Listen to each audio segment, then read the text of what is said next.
Which is the national bird of India? The Indian peacock is the national bird of India.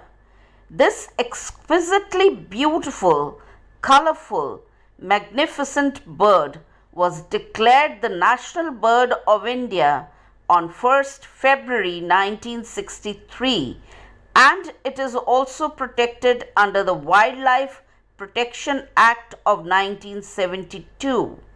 This omnivorous bird was chosen as the national bird of India because of its presence across the country, so much so that even common people are familiar with the bird.